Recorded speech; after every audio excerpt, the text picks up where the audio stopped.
is Cypher Morrison, and this is This Week in Car Audio. Tune in. This Week in Car Audio. Tune in. We'll be talking about bass, talking about chips, talking about rings. You ain't got them, zip your lip. You got a problem you haven't found, check your grounds. The show about to start. Tune in.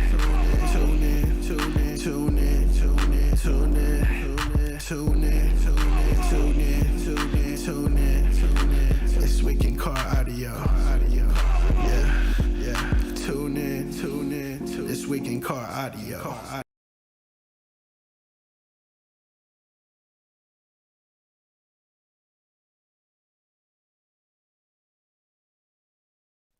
Welcome to This Week in Car Audio with your host, the Judge, Doug Stockton, and his co-host, Guapo, Mr. Internet, and all that other stuff he's doing. I mean, that guy has done so many live feeds. It is ridiculous. That wasn't me. That was my alter ego. That was your alter ego. Yeah, that was my alter ego. That wasn't me. So whatever you saw, whatever you heard, there might have been a disclaimer in there somewhere. So asterisks. A little bit of asterisks, exactly. Yep. So let's see. Let's see if my pop out works this time. All right. So Jeffrey, World Finals was happening. Let's see. Hope everybody had a great night. Let's see. Does it pop up over here? There we go. There. Yeah, I got it working now. Let's see. Anybody? No comments over on the Facebook side yet. I'm just double checking, make sure. Oh, there's Facebook right there. Evening, guys, from Mario. All right. So thoughts and whatnot on World Finals since you're just back from that. Oh man, I think we're still there, right? We still got our shirts on. We still got our 25th anniversary World Final T-shirt. So I think we're still living it. That was somehow. I mean, it was really cool. They gave us these shirts for World Finals. You know, actually jersey that everybody got.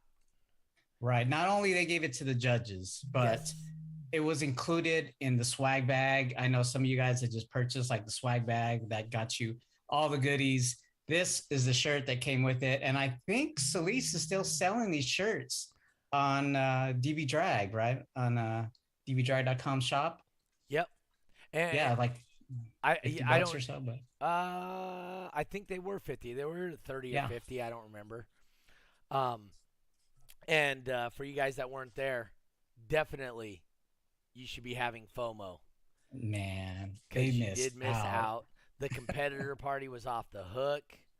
I think, I don't think Wayne live streamed that part. So you guys missed out definitely on the party. Yeah, there were lots of pictures from there and all that. We saw some really cool stuff, some cars you don't get to see every day. Bo Bourne timing in. They are nice shirts. If you do purchase one size smaller. Because the size you think you are, these shirts run a little bit big. Really? Oh, yeah. This is an XL, and it's hanging off my shoulders. And I ain't that small yet. I had to go up in size, which was kind of weird. But really? I guess it just depends where you fall on the spectrum. Yeah. So, some of the new things we were seeing, some of the boxes and whatnot. Speaking of which, I know you have this app on your phone. You actually pulled it up the other day. Yeah. And so our guest this week is Thomas Van. And Thomas, why don't you introduce yourself? Tell us a little bit about your app. And while he's doing that, Jeffrey, you ask him questions. I've got to grab my phone so I can share to a bunch of places real quick. So I'll be right back. Tell us about your app and stuff.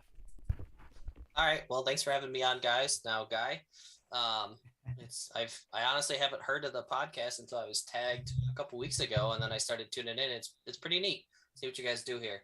I was talking with him, Doug, a little bit earlier, and he said you guys are all about the positivity of car audio and trying to bring more people into it. It's really, really cool what you guys are doing. So, but yeah. So as far as me, My name is Thomas. I go as Thomas Van. It's actually Thomas Van Slambrook, but it's really long, and Facebook hasn't maybe changed it yet, so we kept it short.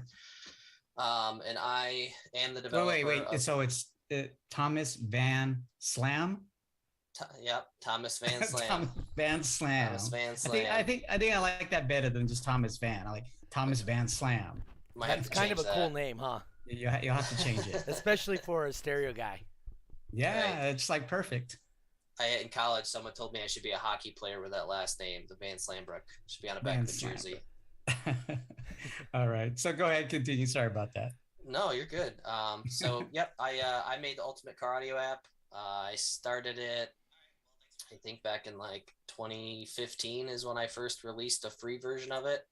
And I was in college going to school for IT, and I just wanted to learn how to make an Android app. So I sat down with a 6-pack and I learned how to make an Android app. And then over 100,000 downloads later, that free version still exists, but hasn't been updated since I think 2015 or 2016.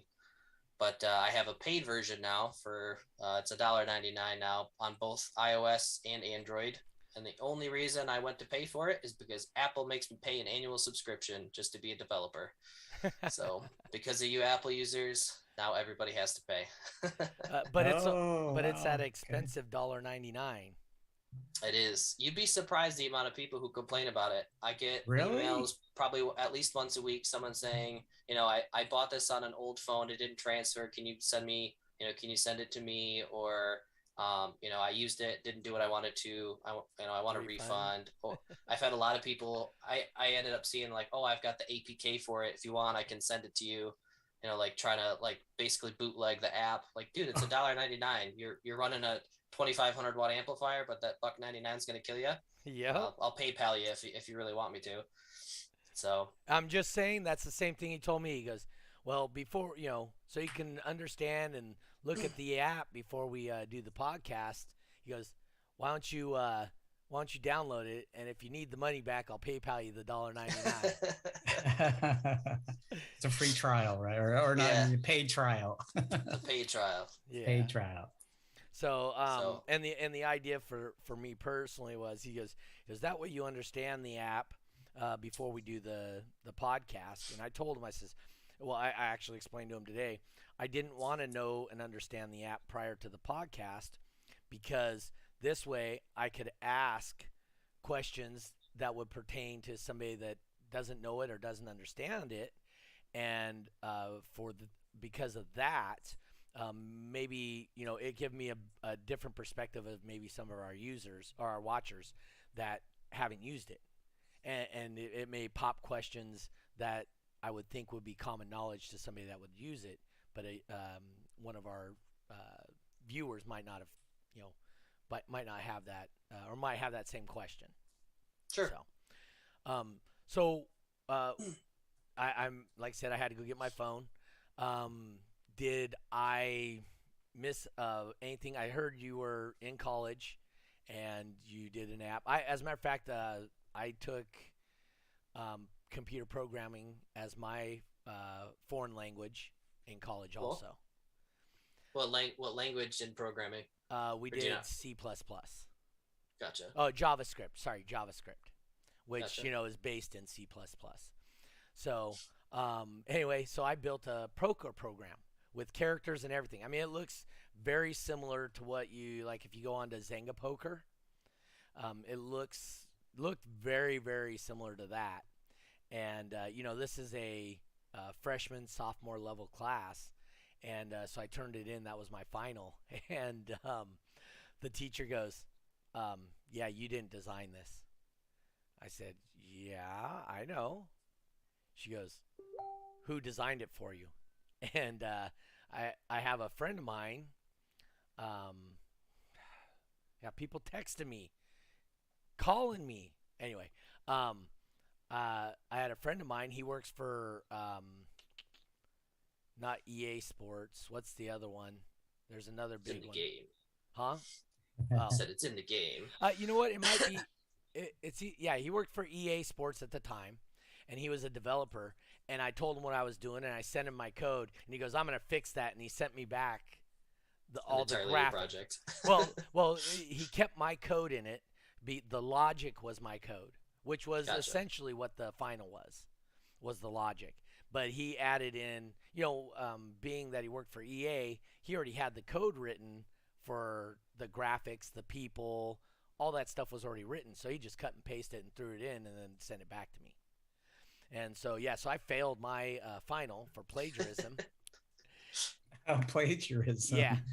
But the thing is the whole idea behind JavaScript is it's all open source, similar to what he was doing with his with the Android, right? That's why Android apps are easier to develop, is because they are open source, and makes it easier to get it on the platforms and to troubleshoot and that kind of thing.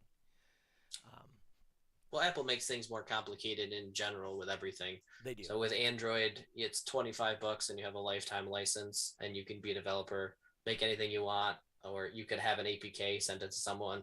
With iOS, like I don't have a Mac. I had to get a Mac, but in order to even upload an app to an app store, you had to export it from a Mac specifically. There was like an app only client, or you could pay $5 to have like a web service do it. But they just make things super complicated. So, and I get it, it's a security thing, and they want to keep, scammers off their platform, but it definitely makes things complicated. Okay. It's a little interesting. You said, so you sat down, okay, you're in college, six pack, and then you just sat down in front of a computer, and then you just created this Android app, right? I think that's a lot. That's probably pretty much how a lot of the apps get developed, right? Is that pretty much the life of a developer, an app developer? Yeah, I'd say so. Especially, I mean, you can go work for a company and they can hand you, be like, all right, I want you to do this. And you just sit there and you do it. But I think there's a lot of developers and people in IT that they're just curious. So they just kind of go out there and do it. And I'm sure most of the code nowadays you can find, on the internet anyway. So if you have a question, what's this in Google? This is what I need to do. So yeah, I just kind of sat down and I learned how to make one. It was in Java, which was the native Android language, using their Android Studio. And you can have your code here, a little live view here, and an emulator, and you just kind of truck along.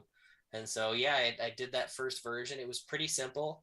I don't even know if I have the free version on my phone anymore, but I do. Cool. So it just had like a couple things, like a couple box calculators, a tone generator, some subwoofer wiring. It was pretty simple, and not that my paid one is a lot more complicated, but every new feature I just added the pay one for now. Well, then, so you okay? We're thinking about developing an app. What was the reasoning behind it, or why did you want to create speaker box ultimate car audio app? Yeah. Did you feel the need to do it, or was there something that kind of was like, hey, man, there's got to be this easier way of doing it. Let me just create this app. So I used a lot of, when I was building boxes back then, the Torres Box Calculator that Chris made. And that was, I don't know if that's still around, the Torres Box Calculator, if you guys are familiar with it. It was a simple little, I don't know what he did it in, or I don't remember what he did in, but it was a little EXE. You didn't even install it. You just downloaded the EXE and you got to type in a bunch of calculations and stuff. And it was pretty accurate. I mean, there'd be, either side to it, like, oh no, it's not the same as WinSD. Well, no, it's not, but it's simple. You add your outer dimensions and you add common walls and a bunch of information. And so anyways, that was the computer version of it. And, me wanting to make an app, I'm like, why don't I just try and see if I can make this on the Android version of it. So I did. There was a lot that I did, but I was always a little bit off, and I could never really figure out why. So I ended up actually reaching out to Chris, and him and I communicated for quite a while. Like, oh, well, that's because you need, different common walls, or, oh, you need to calculate for end correction at the end of the port. So there's little features that I didn't know about, when it came to, because I was young, I was in my really early 20s. So I just didn't know. So he was a big help on getting that. But yeah, I just wanted a mobile version of what was already on the computer. Okay. So before we get any further here, I want to thank our sponsors once again. Lots of Watts beating up the block. That's a lifestyle wear. Puns Customs out in Michigan, Crossfire Car Audio, and no, not Lunsford's. I'm sorry. It is Stolman Transport LLC.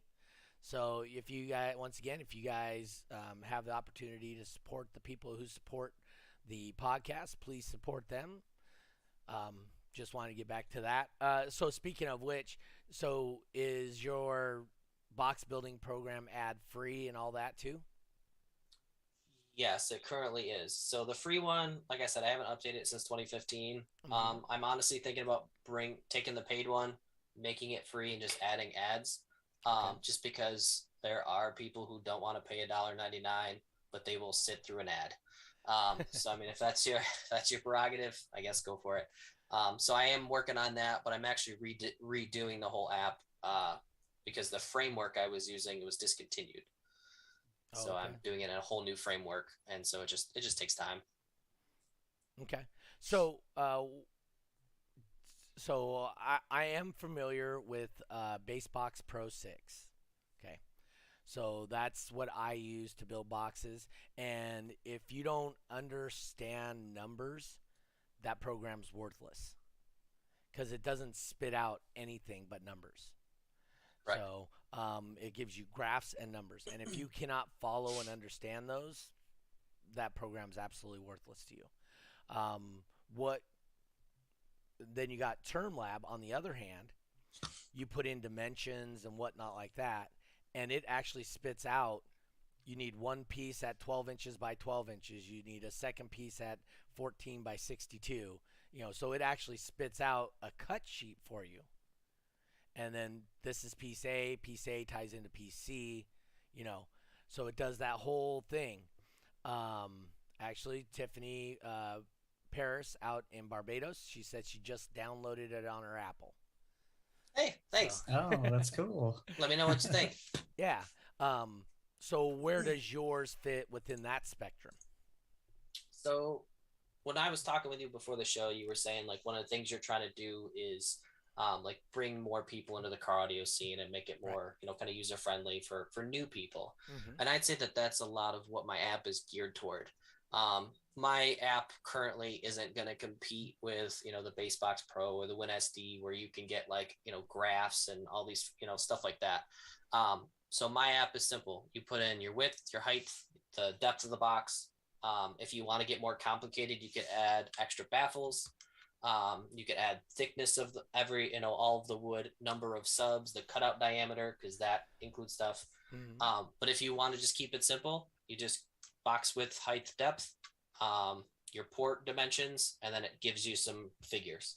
So you can be pretty basic with it, or you can get more complicated with it. Like I said, including sub displacements, box bracings, like I said, number of subs. Because when you cut out a sub, that little space is actually, it's given back volume. to the box. Yes. Yes. So I mean, there's a lot more that can be included, but it's definitely very user friendly and meant to help people who are just kind of breaking in. I've been lucky that I've seen a couple box builders reach out and say, hey, I actually built a couple customer boxes with this, and it turned out great because they're not chasing tenths. They don't need a frequency bandwidth to see exactly when at what frequency they're going to hit it, exact decibels. They don't need that. So it works great for that. And I can give general calculations like, all right, you're going to see an estimated bandwidth of this to this, a quarter octave below up to, double octave right there. So, I mean, it's great for those beginners. Yeah, so I mean, I was at a point with Basebox Pro where I can literally design the box because it doesn't take into account, like I said, it just spits out numbers, right? So it's end user. It's definitely it's a dumb program. The user has to be the smart end of that program, right? Sure. So it doesn't take into account bracing volume. It doesn't take into account port length. I mean, it spits you a number, port length, right? But you don't need the end port calculation. Like when you have the end of the port, you use the cross section, and it extends the length of the port, right? So stuff like that it doesn't show you unless you know what you're looking for, right? Doesn't Sure. remove that volume from the box, because once it becomes port, it's no longer box volume. Sure. And unless you know and understand that part, your subwoofer is not box volume. That's your minus that for your. So unless you know that, base box, or yeah, I think it's base box Pro 6, I think is what it was. It might be Win ISD, I don't remember. But anyway, the when you have those things, if you don't know the ins and outs of it, that information's useless to you. But I had that narrowed down where I could tell you within probably 3 to 4 tenths of exactly what the output was going to be of that box when I put it in my car. Sure. So I would like to do an advanced calculator. I'm personally am not knowledgeable enough to know if I type in all 27 different TS specs, this is in this exact box, in this exact car, what kind of, what you're going to get. There's got to be some sort of mathematical formula to an extent. I mean, it's SPLs. A certain level of it doesn't actually make sense, but I'd love to be able to do that. I'm just not knowledgeable enough. So if you know anybody who can do that, I'd love to work with them and get that figured out. So if you want to know somebody that can do that, is Nathan Munson. Oh, okay. I don't know if you know Nathan or not. I've done some web work for him. Some what work? Oh. Web work? Web work. Oh, dude, Nathan's one of the smartest dudes I ever knew, right? Yeah. But he's super real world smart, right? Right. Let's see, Gary Killian chiming in. I'd like to thank one of your sponsors, Stolman Transport, generously donated the balance needed to take care of my mother's cremation. I can't thank him enough. Oh, by the way, yes, for you guys that don't know, Killian's mother passed away. She had been, she had mental issues, dementia, I believe, and she would go off wandering. And, Gary would be posting online, hey, has anybody in town seen my mother? She's out again. On a good note, not that that's good, but he won't have to worry on that thing anymore. And I'm sure his mom's in a much better place from where she had her quality of life was towards the end. Gary was at World Finals. He did a great job. But like I said, talk to Munson. He could help with that a lot. But I will tell you, using the quarter wave theory, I don't know if you're very familiar with that or not. I've heard of it. I'm not super versed with it. Okay, so it's I'll write it down. So it's pretty simple, right? Here's the short version of quarter wave theory. For a complete wave, it goes up and then to the center again. That's half the wave. Then goes down and then center again. That's one complete wave, right? Sure. So from here to peak is a quarter of the wave. So that distance right there, from the back of the subwoofer through the box, out the port, and to where the mic is, if you can tune your box, your subwoofer, and the vehicle itself to that distance, that is how you get loud in a just out of the box thing. Quarter wave theory, we used it, got loud real easy. You could be super efficient, get super high scores. So, just a suggestion. So you really got to know your car, though, too. It's not just like knowing the box. You just need to know distance. Okay. Right? I mean, I have a tape measure. Remember, I'm an idiot, right? So I tell everybody I always want to be the stupidest guy in a room. That's one of my favorite things about hanging out with DB Don and Nathan Munson, right? Is I'm way easily the stupidest guy in the room. So, but yeah, it's a tape measure. You measure the wave. Boom. Where's it going to go? It's going to bounce off this wall. Then it's going to bounce off this wall. Then it's going to bounce off this wall, right? Because like you were saying, with the port, right? It's the center of the port. It's not the edges that you're measuring from. Man, that messed me up for years. Oh, did it? Yeah. So when you're looking at the effective length of a port, it's down the center. It's not along the edge. It's not the total width of the whole thing. It is just down the center. So That's how and you it changes with your common walls too. It does. I think that was one of the issues with the RE box calculator, because RE Audio, they had a box calculator, and I'm pretty sure only the 3 common walls was like the really accurate one.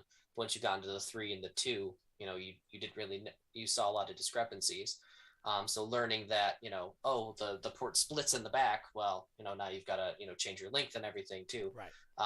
So that was a learning curve too also. So I mean, it's been fun. I learned a lot about it, and I kind of got fascinated by the science behind it. I mean, like my first box, I'm pretty sure had two like 3-inch holes drilled into the top of a sealed box, and it was called ported. Okay. So I mean, coming from that to learning how to actually make a box, it's kind of neat. Actually, so just, I mean, I know you're not a long time. You just actually tuned in a couple weeks ago for the first time and saw it because your name got posted on there and somebody tagged you. So we've talked about back when I started car audio, I took a realistic, which is the Radio Shack version of subwoofers, right?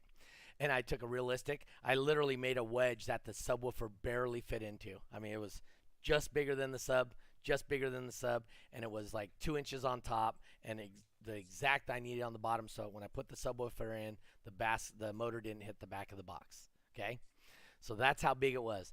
And I heard if you put a hole in it, it makes it louder. So I took a 1-inch hole saw and stuck a couple of holes in the side of the box to make it louder.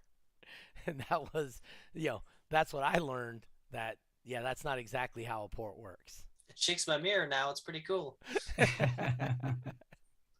So there's a comment here from Tanya and Mike Jones. Says here, I'm not sure if it's Tanya or Mike who added the comment, but they wrote, "I use it. It's accurate and allows me to play around with the airspace and tuning. I use the paid app." Yeah, so thank you, Tanya and or Mike, for purchasing it. Appreciate it. I wonder if it's Mike Jones. There's a pretty famous Mike Jones who's an installer, I believe in Texas, Lubbock area. I wonder if that's him. But anyways. But yeah, so one of the neat thing about it being relatively simple is like he or she said, you can just change your width by an inch and see how it changes your tuning, or little changes here and there just to see, okay, I know I have this much space. Let's see how much I can tweak this to still get my optimal tuning, what I'm looking for, my optimal airspace. I'm going to add an extra inch. Holy cow, the box grew insanely. Well, that's because it's super deep. So it's kind of makes it easy for that. So, yep. A lot also, a lot has to do with the port, your tuning also has to do with box volume, right? So they're in direct relationship to each other, volume and port length for tuning.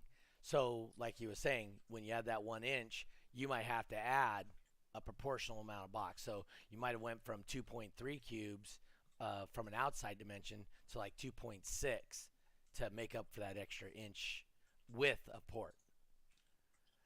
Yep. But then you look at these walls. So does your calculator work with walls also? If you picture a wall as a big ported box, sure. I guess it depends on what you mean by wall. Okay. So I think I added just like a general like port length calculator. Like if I have this much, kind of like what you see on the 12volt.com, where you can just add like your net volume, and what your optimal tuning is, and it kind of gives you a port length. I mean, people can use that, but if you just think of if you've got a 415s and a flat wall, it's just a big ported box. So if you look at it that way, then yes, it can be used. I want to add like a 4th order and a 6th order bandpass option on there. They're kind of on my list. That could kind of help. But again, if you think of a wall as a big ported box, then you could, do the 4th and 6th order options. So you currently do have 4th order and 6th order options on there? It's something I'm currently working on, okay. I'm developing. So what about horns? Have you looked at those at all? I have, what is it? Let's see here. I've got a quarter wave T-line, but that's it. I don't have horns. So I've got sealed So arrow. You already know what a quarter wave is.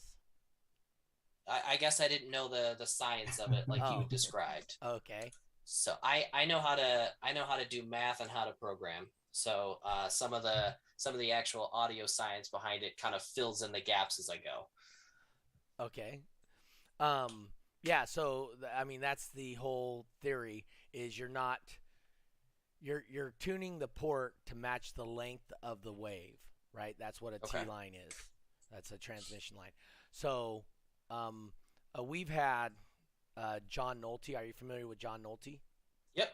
So John Nolte's another one that may uh, be able to help you. But I mean, how well do you know John? Do you know him really well, or?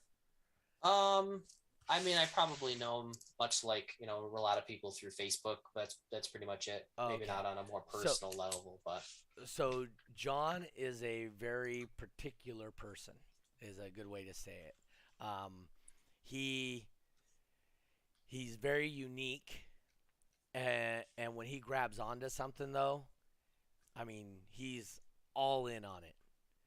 I don't know. I mean, obviously, you've seen some of his Facebook builds and stuff like that, and sure. his radial subwoofer, and then he did the one with the propeller, right? Um, I vaguely remember that one. Yep. yeah. So that kind of those. I mean, like I said, so he gets an idea and he grabs onto it and he just really goes after it. So he would be very helpful if you can get him interested in it. Sure. That's the whole key. If he's interested, he will absolutely. And he's an engineer by trade. Okay. So I mean, he's a very bright guy. I mean, it's nice to have a resource that I could, even if it's just a quick question, to shoot a message to a couple different people and, Yeah. if they have time to respond kind of thing. So no, that's good. I appreciate that. And Nathan Munson, he's all about the math. Dude, he I, loves the math. I like Nate. He's just a hard guy to nail down. He's pretty busy these You days. kidding me? Yeah. And then he has his medical issues. Yeah. So, but those We saw Nate this weekend, though, right? I did. Yeah, Nate was there. Nate was there at finals. Yeah, we had a lot of the old school guys there. Yeah. Did you have any aspirations of going to finals this last weekend, Thomas? To be honest, I'm not super into the SPL and competitive scene. I'd like to sponsor more orgs.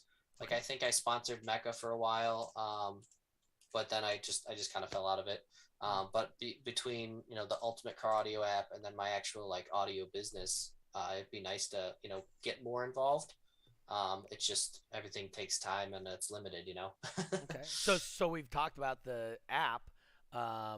What about your what's your business then?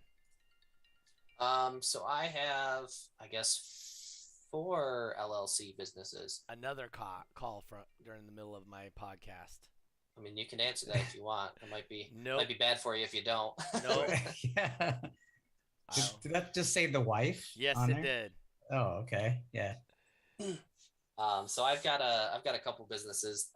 The one I'm probably most known for is Explicit Audio. Basically just an online authorized dealer for a bunch of different brands, similar to like JP's Like site with Down for SMD Sound and stuff like that. Yeah. Okay. Yep. So it's more just an online dealer. But I focus. I have I think I was talking with you before the show about how I've remained relatively neutral to a lot of people. Right. And that's just because I generally play by rules. So even in the about page of my website, it says, I believe in supporting your local dealer. Go to your dealers. If you can't find what you're looking for, then check us out. Yep. I don't like playing the race to zero game when it comes to violating any map pricings or anything like that. There's enough money to be made all around that it's not worth my time. So I've because of that philosophy, like I've stayed pretty neutral to everybody, and I kind of like that. It's kind of nice. Yeah. Tristan in Bridgetown, Barbados says, "Wait, everybody's calling Doug. I better call him now as well." Yeah, you can ask Jeffrey always during the podcast. I mean, I will give him a break today because it is on a Tuesday instead of a Monday. So. Are you guys normally a Monday show? We do every Monday night at 5:30 p.m. California time, the only time that matters. So I wonder if there were some people looking for the show yesterday and was like, "What? Hey, what's going on? They've been canceled." Yeah, I mean it could have, but I believe most of the people that were interested in our show were tuned in on Saturday, Sunday for what we were doing, Mhm. um, and so they all knew that we weren't going to be back, until next week, so or until Tuesday. Um, so you're a retail. I was looking for it. Oh, there you go. Explicit audio. There you go. Sim. Oh, I figured it was a travel day. That is accurate. Oh yeah. Oh yeah, Jeffrey looked like he was having an awesome time. Like he said, that was his evil twin with the sunglasses on. I can't see these. Are these? I That might have to that's on refresh. Was it on YouTube? that's on YouTube. Yeah. Oh, okay. Yeah. For some reason, I can't bring that up on YouTube. Tech guys have multiple monitors. We can monitor multiple chats. Yeah. Well, I have. Yeah, Jeffrey doesn't have. Well, he uses his phone and watches the Facebook side, but I Gotcha. have on my program. It all pulls up onto one page for me. I have it on my iPad here. For some reason, YouTube isn't refreshing Oh, newer videos. got you. Hmm. Okay. Anyway, so you do the resale. Do you have a storefront that you like install out of or anything like that? Not currently. I live in a small town of literally less than 500 people. Like I'm in the middle of cow country. There's more Amish in this town than actual, You're in like Pennsylvania? I'm in Western New York, pretty close to the Pennsylvania border. That's pretty close to Pennsylvania. So, I mean, it's beautiful out here, but there really isn't that kind of market. I'd like to open a shop toward a bigger city area. It's not, I guess, super high in the priority right now. So no, I'm pretty much online. I do occasionally have some people drop in, but they got to drive like an hour just to get to me. So a lot of times they're like, just ship it to me. So yeah. But yeah, so I do that on the retail side. I also do so the Ultimate Car Audio app is under one of my other businesses where I do IT consulting, anything from web development, social media management, app development. I've actually done web work for a lot of people in the car audio world. I've done it for like Coleman at CT Sounds. I've done some from Rusty at DC. You mentioned Nate. I've done some from him. I've actually done work for 1320 Video before. So I've kind of... He's out of the car audio industry too. He used to be part of this. We were actually going to have him on, but he's like, dude, to be honest with you, I don't remember those times very well. I was doing a lot of stuff then. Oh no. So, yeah, I got this little thing from, it looks like Tristan. Says, Jeffrey, your live feeds for breakfast look like he had a hangover. I almost thought he was in Vegas. You know what? I kind of felt like I was in Vegas. I was having so much fun at finals. It was like nonstop fun. Yep. and so I haven't not that there isn't any negative, but I personally haven't heard a single negative feedback from World Finals this year. Right. I don't know if you have, Jeffrey, or not. You know what? I was kind of looking back on previous World Finals, and compared to those years, man, those we had a couple of choice things people had to say about those finals. Yeah. Problems and such, but this year's was just smooth. I think it's just the fact that it was a 25th anniversary of World Finals, and they brought it back old school where they're in one location again, and they're in a convention center. It's all indoor, so I think just the planning. Competitor party. Yeah, the competitor party was nice. Yeah, and it was like what we used to talk about Nashville being. You could just step out of your hotel, which was pretty much connected to the convention center where the event was happening. You can walk down like what was that street, like 4th Street? Block. Yeah. Well, Nashville was 4th Street, but yeah. Right. But here in Owensboro, you can walk down the street and you're at the competitor party where it was at a brewery, right? So yeah, it was really cool. I think it was like there couldn't be anything that people, had to be negative about. So we kind of just maybe took that out of the equation. So big thanks going out to, Wayne and Solis Harris for making it an awesome World Finals.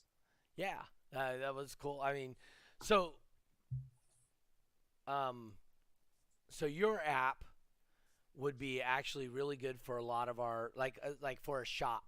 Do you see a big advantage to using your app in a shop, or what are your thoughts on something like on a commercial scale like that, where somebody has to come up with multiple boxes a day type thing? Yeah, so I've actually another part of the redesign is I'm also working on a Windows version and a Mac version of it also for that exact reason. They got a shop computer where someone walks in and they just need to, someone's coming and they want, oh, I need a quote on a box that fits 212s, and they can just do it really quick kind of thing. Uh-huh. So eventually I would like to do, cut sheets also. I mean, I have like outer dimension cut sheets, but not like a true cut sheet where it lays it Right. down on like a 4x8 sheet. So eventually I'd like to, so it could kind of tell you, all right, you're going to need one sheet, two sheet, red sheet, Right. blue sheet, just so that they could get an idea of like how much material would go into it. Yeah. So it is something I'd like to do. Yeah. It's on the list. Yeah. So speaking of which, I mean, like the Term Pro one actually even lays out a 4x8 piece of sheet of MDF Yeah. and puts the pieces on. So mathematically, it uses up the most of the sheet that you could possibly use, which is a Right. really cool feature, right? Especially for somebody that's on a budget with the. But if you're on a budget, you're probably not paying for Wayne's program. Would be my guess.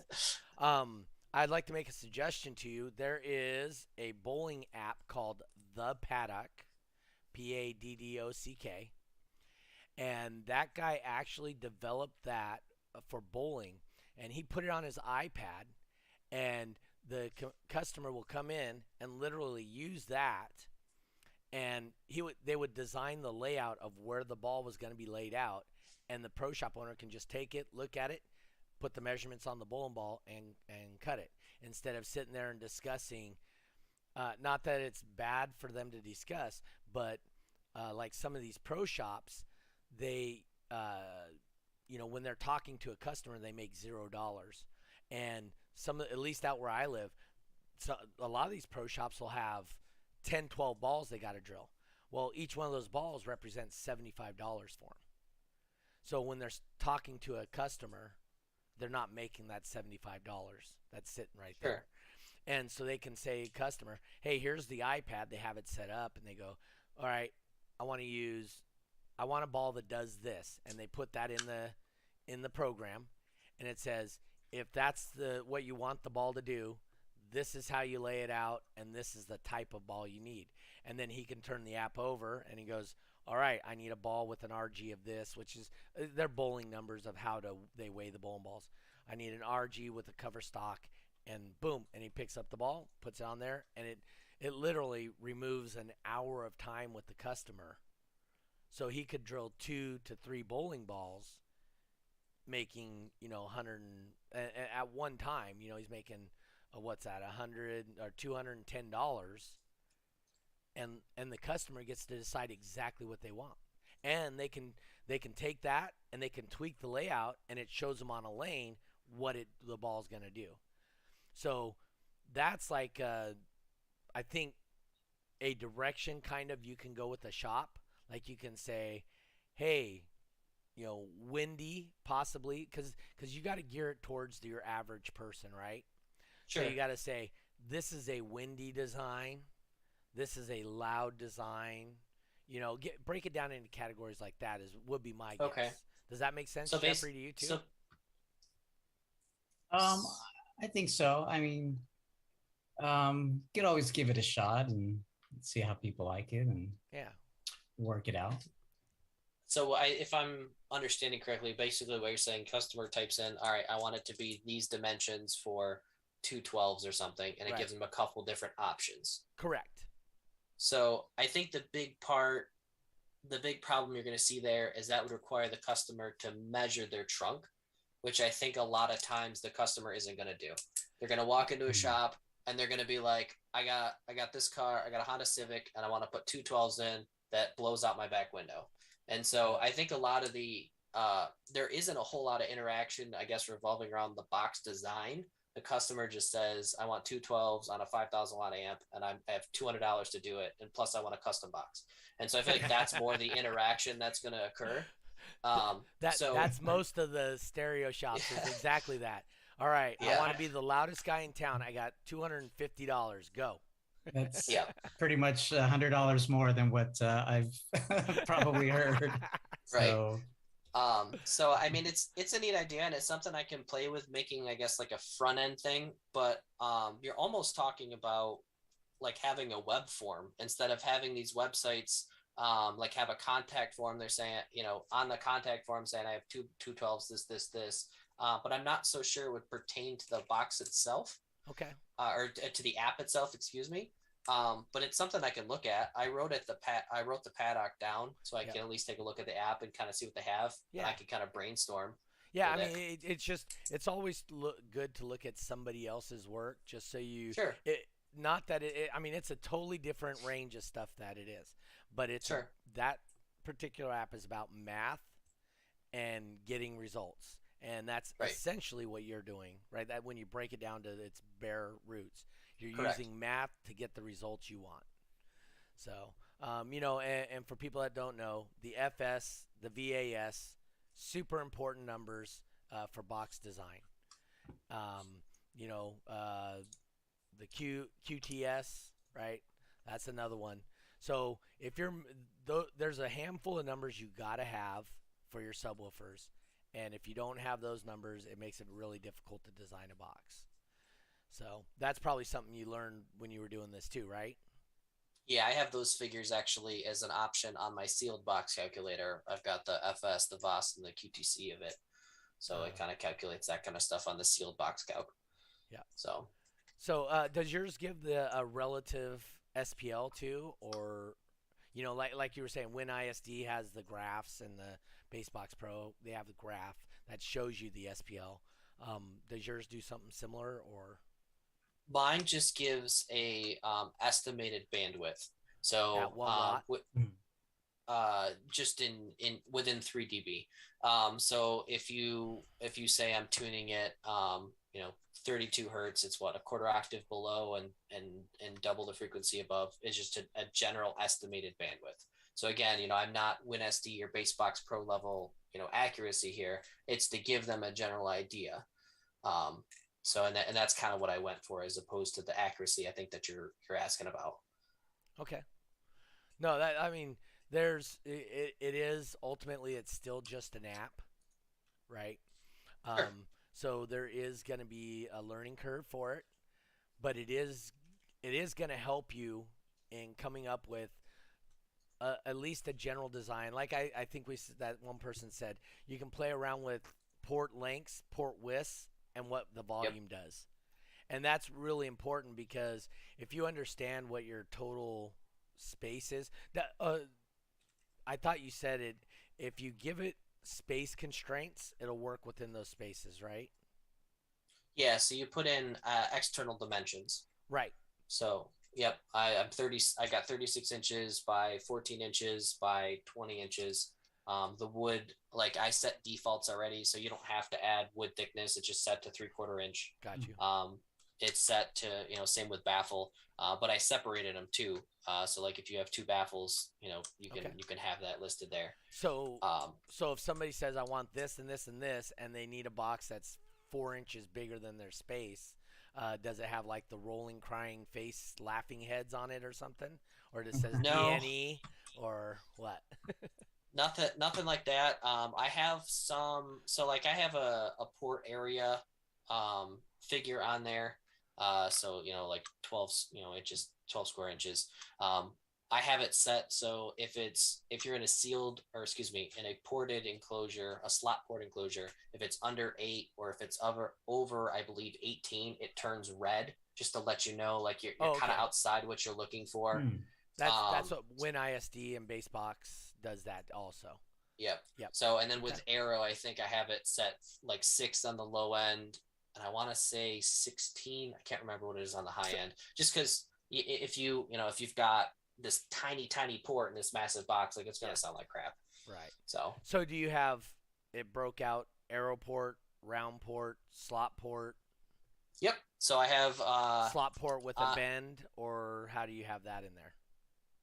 so it calculates the bend. I've got a sealed, I've got a slot, I've got an arrow. I have What size like arrows? I said, the court. You put in your own dimensions. Oh, okay. So if they So have you a don't 3 say or a 4 or an 8, they right. can put that in. And the reason I did that is because there was a company that I forget the company name. They had an 8-inch arrow. Yep. This was the 8-inch. Big ass This arrows. was 4-inch. So it was actually a 4-inch arrow, but because the outer diameter was 8-inch, they were calling it an 8-inch. So that's why I didn't put predefined figures. Plus, I also account for the width of the arrow. I think I do an 1/8 of an inch is what I have as the default for the port. An 1/8 of an inch for the port thickness of the arrow itself. Oh, gotcha. That extra. So like I account for all that. I also have external port length. So I've got a total port length. You could say 20, and then put in 10 for external because 10 is in, 10 is out. Gotcha. So it gives you more space in the box. So I try to be as accurate as I can with that. Have you looked at ABC boxes personally? I have not. Okay. I would, to understand box building, I believe an ABC box is probably one of the best ways to understand it.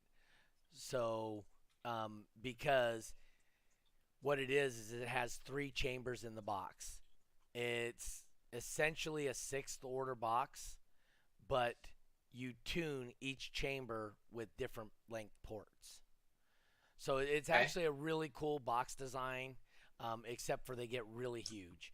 But if you understand that box design, it gives you a broader range of understanding boxes. Tiffany, once again, our friends out in Bridgetown, Barbados. You know what? These two, Tiffany and Tristan, they've been part of this show since we started. Before Jeffrey, when it was just Lucky and myself, they came right online. But anyway, she goes, the lithium calculator on the app looks interesting too. Anything about that? So that is actually a kind of sort of recent one. And I don't know if you know Zin Rashu, I think his name is. Okay. He's pretty big in the DIY lithium world. But I saw a lot of people talking about because I had a normal like electrical calculator that included lithium, and probably 5-6 years ago when I originally had it, I think the Life P04 was like really the only lithium that was being used in car audio. Right. And so it was pretty easy to standardize it. Now you've got 137 different types of lithiums out there that people are using, and so I worked with him who could give me more, I guess, like a mathematical sense of you want your discharge rating, your amp hour rating, everything like that. So you can use it for Lycan cells or LTOs or Yinlongs or whatever you're using it for. You could just add your C rating, add your amp hour, and it calculates, a general figure of like how much power you can support. So, and I put in there, I put a disclaimer on every page because there's always someone that complains, no, you could do more. No, you can't do that much. Yes, it's you're just going meant by to be math. Yes, it's a mathematical figure. Yes. There is, a certain degree of, accuracy here.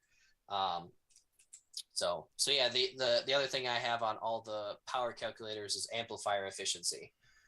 It's an actual, like, you can type in the figure. I thought about just making it like Chinese, Korean, Brazilian, just so it kind of took the stupid out of it. But Wow. for amplifier efficiency, because they're all different. Yes. But so it's a number you can actually type in. I just have 80% efficiency set as a default. There's always somebody who complains, no amplifier is that efficient. But again, it's meant to be a generalization, so there's a certain degree of play either way. We had I can't remember which. Oh, I think it was Nick from Incriminator on here, and I think it was Nick that was trying to tell me that he came up with a way to make his amps 91 or 92% efficient. I call bullshit. So I'm sure there's a time where it hits that that amount of efficiency, but true. I mean, with But your ohm load changing constantly during yes. music, you're not going to see it. And I mean, and the operating temperatures you're going to be using it at, and Yep. the way we are using it, it will never see those efficiencies.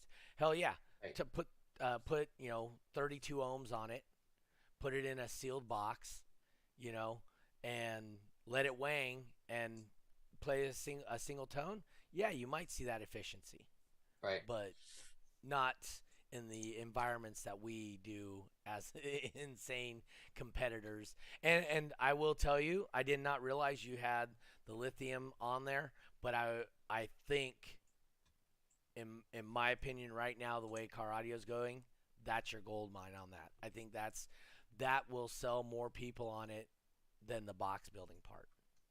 Yeah, you kind of have to look for it. Maybe we should put it on the front. Okay. It says, Yeah, it's under electrical calculators. So Okay. I'll move that one to the top though of the electrical calculators. the app is awesome. The speaker wiring will come in very handy for doing multiple speaker builds and for the new people that are getting into the industry. Oh, so you also have, I take it, an ohm calculator. Basically, you have two dual fours. What can you get out of it and how to put them together like that? Is that an accurate statement? So I have single, dual, and even quad voice coil wiring. Okay. I don't think anyone runs quads anymore, but there was it MTX, I think, had a quad voice coil sub for a while. And so Crossfire might have. They might have. Sonic, So that's why Sonic FX might have. DC Audio might have. I'm just saying. So, but it was a pretty popular configuration back in the day when you were putting, a pair of bridged amps onto each coil. So, I mean, I don't see, I think it just kind of died away with, it's like, man, I got to get all these amps now. So you think you can just probably get what you want with just, a normal, regular dual voice coil. Yeah. Right. I mean, you got people that are burping dual voice coil subs with 15,000 watt amplifiers. I mean, you don't really need quads at this point per coil. Yeah. Right. So yeah, on each one, I have, you put the number of speakers, you put the impedance of each coil, and then I also have how many amplifiers you have. So like if you've got 4 subs, they're all dual twos, and you've got 2 amps, it'll tell you like the wattage or the ohm load per amp, or ohm load per amp, whether it's in series parallel, or parallel series, which does make a difference with multiple subs. And I learned that one, again later on in the app's life also. So yeah, this is actually the feature that I use on this app is the speaker wiring. Someone had mentioned it to me, and when someone calls and says, hey, I want to run this type of impedance configuration on this particular amp, which do you recommend? And then I'll say, okay, you running how many woofers? Let's see, you got a bridge pair of amps, or is it 1 amp? That's what I wanted to ask you too. So when you have here on your amp, it says number of amps. Is it, say, like a bridge pair that would be considered 1, right?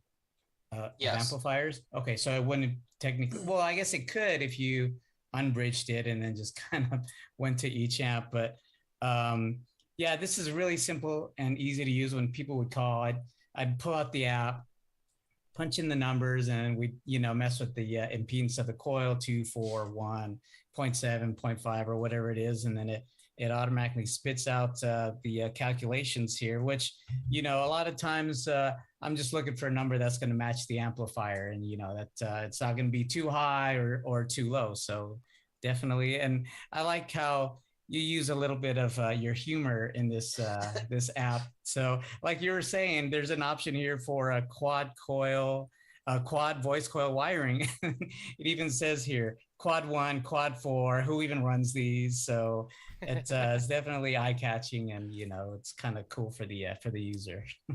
Yeah, when it comes to the speaker wiring, like, I mean, ultimately it's not that complicated, but it's nice to have a quick reference tool. Something like you said, if someone's calling, I need, 4 D2s, what is it? Of course I can sit and think about it or try and memorize it, but it's just easy just to kind of go up across it. as far as the bridge amp versus like the individual amp, I don't know how. I guess I'd word that differently because it does make sense. You know, if you've got a pair of bridged amps, that's 2 amps. So someone might say, "I've got 2 amps," even though they're bridging them together. So if you have any idea of a better way to phrase that rather than per amp or per amp configuration, I'm definitely open to that. Um, and then as far as my humor, I've got little Easter eggs kind of all over. Easter eggs, Like I like that. yeah, Yes. that's what I call them. That's what they're called in games. Yeah. Yeah. So like in one of them, and I'll only say one. Like in the speaker wiring, I think if you add like over 100 speakers, it's like it says like where are you putting all these speakers or something like that. Okay. So just little things like that. I thought it was funny, so I just added it in there. Sometimes you got to amuse yourself. Yeah, it's more for me than anyone else. All right. Hey, Jeffrey, we're on our hour already, sir. I think this was super informative. I really, you want to hit them real quick and then we'll do the closing out stuff? Sure. All right, Thomas. So we asked this question to all of our guests. It has to do a little bit about the car audio world, more specifically bass heads. But we like to ask all of our guests, what is your definition of a bass head? I would just say someone who has a passion for it. When I was first starting out, I went to a couple local shows, and there was some veterans in the game that just kind of were like, "You're kind of doing it wrong, but here, let me show you." They kind of like take you under your wing, and like they were nice to you about it.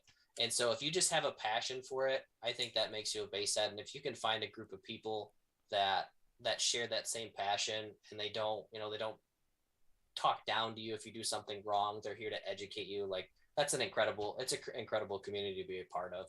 So awesome. Definitely a community. Yeah. Jeffrey, any last thoughts other than finals was awesome? It was a really good time. Did your wife have as good a time as you did though? Yeah. She seemed like she did. Oh yeah. Yeah. She was taking a lot of pictures at the event. I think she did take some pictures at the competitor party. I know a lot of people were taking video as well. So yeah, we had a ton of fun. Man, we just can't wait for the next one. So hopefully we get that going here pretty soon. But wow. So we saw big numbers at finals, which, it wouldn't be a world finals unless we saw that bar up higher and higher, right? So, I mean, we got to see that. We got to see, especially with like base race, wow, like the heartache and the just that overall emotion that when we had Jimbo in the lanes, right? And we talked about it in the one of the post shows. He gets into the Zen mode where right before each run he just he does that breathing technique, and we had him display it on the show. But yeah, just being able to see all of that, it was really cool, and just kind of be a part of that. You're witnessing, history being made. So it was definitely fun. I mean, what did you think about it, Doug? Oh, it was phenomenal. I had a great time. Lost my voice towards the end of it, obviously. Yeah. And you were like sucking down on lemons the whole time, trying to help your voice. Hey, what works, right? Oh yeah.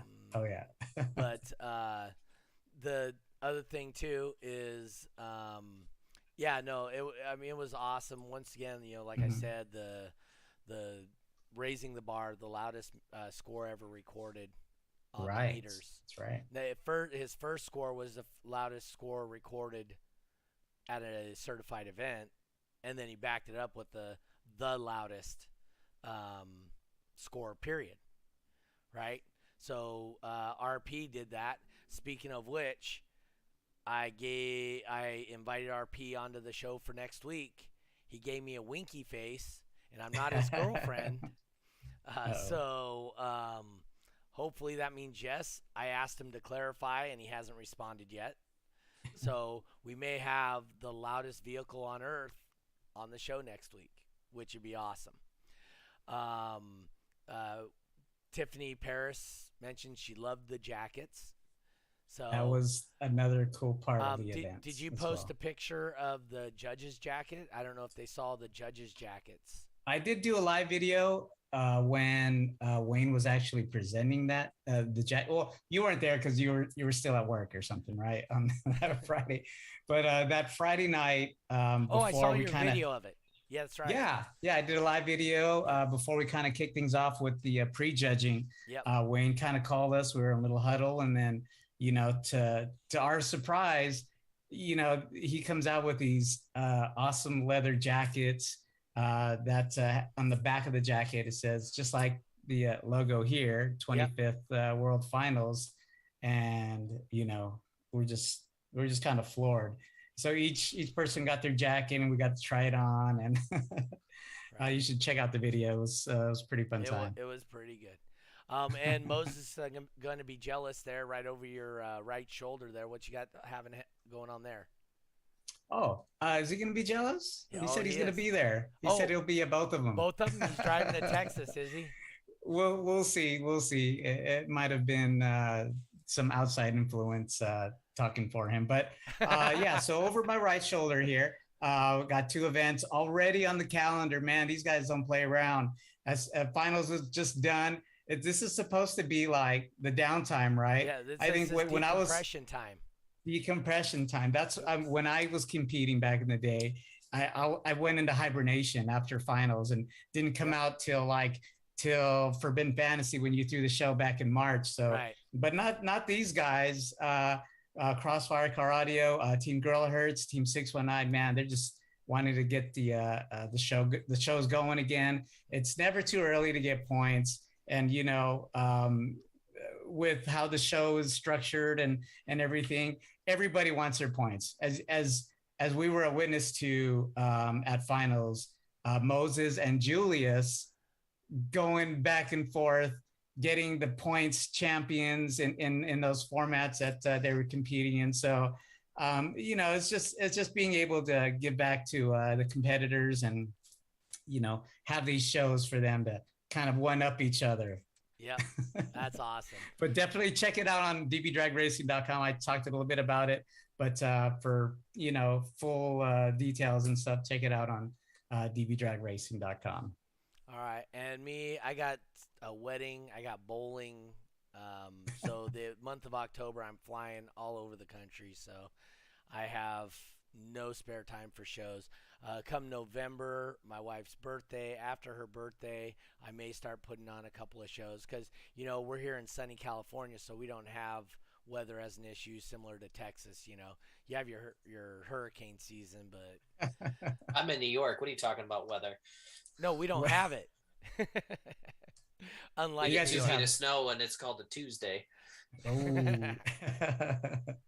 Yeah, I mean, we do have weather, but it's up in the hills, right? So, and we're down here at sea level, at least where we do our shows.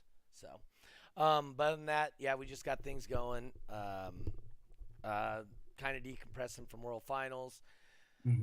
Got a lot of business stuff going on right now, and it's kind of taking a lot of my time up. And so, but I'm always here every Monday for you guys. This is great. Like I said, super informative from Thomas. Thomas, I appreciate you coming on, explaining it. You're not our normal guest, but we don't always have the same kind of guests. We want to show the depth and the breadth of what car audio actually is. And it was on the suggestion of viewers that, hey, we should get this guy on the show, and made it happen. So thanks for definitely for being on and sharing your story, and hopefully we got you a couple of downloads throughout through the show today. So I appreciate you guys letting me come on, and I'm usually behind the scenes guy, so I don't really do this a whole lot. So it's kind of neat. It's fun. Okay. So thanks. So where are they going to download the app, or how can somebody follow some of the stuff you do, whatnot? Tell us that. So if you're looking to download the app, if you search Car Audio in either app store, whether it's Android or iOS, I am the first one that comes up. So you don't have to search too bad for those. As far as following me, I mean, People are welcome to add me on Facebook. I pretty much use my Facebook as like a business anyways. Anyone's allowed to message me, just Thomas Van on Facebook. They can message any of the variety of business pages I have. But if someone's looking to reach out, like I said, just add me on Facebook, reach out to one of you guys, and thanks for letting me ramble for an hour. I appreciate it. All right, guys. Once again, we want to thank the sponsor of today's podcast, Lots of Watts, Beating Up the Block, Clothing Apparel, Crossfire Car Audio, Puns Customs out of Michigan, and Stolman Transportation LLC. If you enjoy and appreciate the different things that we bring you here, then support the sponsors who support us. Look, Stolman's texting me. Dude, he's texting me in the middle of the show. He's right here watching the show, and he's texting me. He's not like in Tennessee driving right now, or I don't know, but he's sitting here watching the show and he's texting me. All right. Anyway, support those who support the things you like to do. So with that being said, we like to thank you guys for being in. Thank Thomas. Thank you, El Guapo over there. He showed up this weekend for sure. Yes. And we will see you guys next week on Monday night, back to our regular scheduled time at 5:30 California time, the only time that does matter. And we will see you guys next week. Have a good night. Thanks, guys. Outro.